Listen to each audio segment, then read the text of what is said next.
తెలంగాణలో కాపు కలకలం మొదలైంది. విహెచ్ నివాసంలో కాపు నేతల సమావేశం హాట్ టాపిక్ గా మారింది. బల ప్రదర్శనకు సిద్ధమవుతున్నారు కాపు నేతలంతా.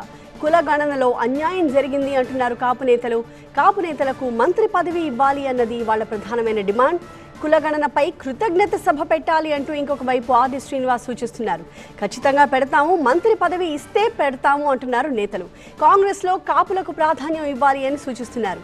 బీఆర్ఎస్, బీజేపీ, కాంగ్రెస్ కి చెందిన సీనియర్ కాపు నేతలంతా కూడా ఈ మీటింగ్ కి హాజరయ్యారు.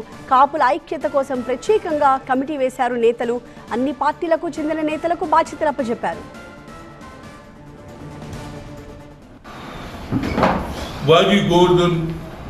వీళ్ళను వాళ్ళ కమిటీ నుంచి వాళ్ళ పేర్లు సజెషన్ చేశారు.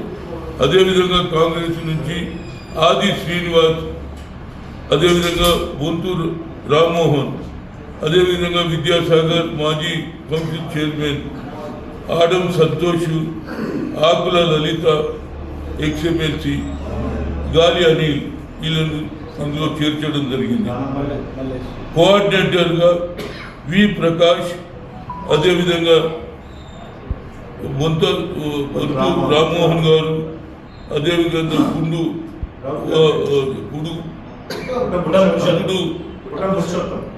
పురుషోత్తం గారు, శ్రీరామ్ గారు, అదేవిధంగా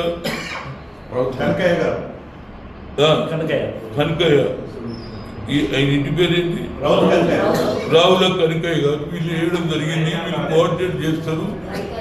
అదేవిధంగా సీఎం గారితో టైం తీసుకొని కొద్ది రోజులు ఒక పెద్ద బహిరంగ సభ కూడా పెట్టడం జరుగుతుంది అనేది చెప్పడం జరిగింది. దీన్ని మీరు తప్పనిసరిగా అనౌన్స్ చేయాలి.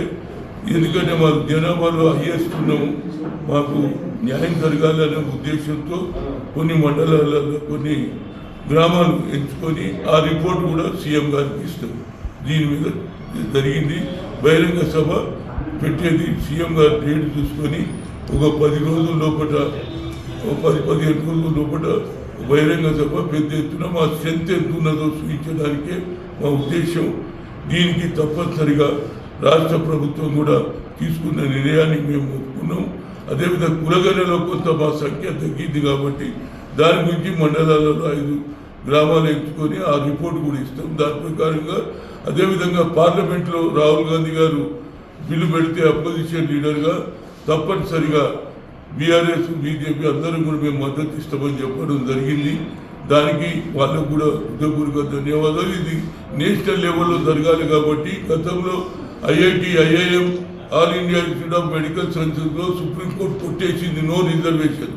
అప్పుడు సోనియా గాంధీ గారు మన్మోహన్ సింగ్ చెప్పి బిల్ పెడితే పాస్ అయింది. అందులో లల్లు ప్రసాద్ యాదవ్ అన్ని పార్టీల వాళ్ళు మద్దతు ఇచ్చారు. అదే ప్రకారంగా యావత్ భారతదేశంలో హైయెస్ట్ పర్సెంటేజ్ బీసీలది ఉన్నది కాబట్టి ఆ బీసీ బిల్లును అందరూ మద్దతు ఇస్తారు. దాన్ని సక్సెస్ చేయడానికి మా ఛాయశక్తులకు కృషి చేస్తాం.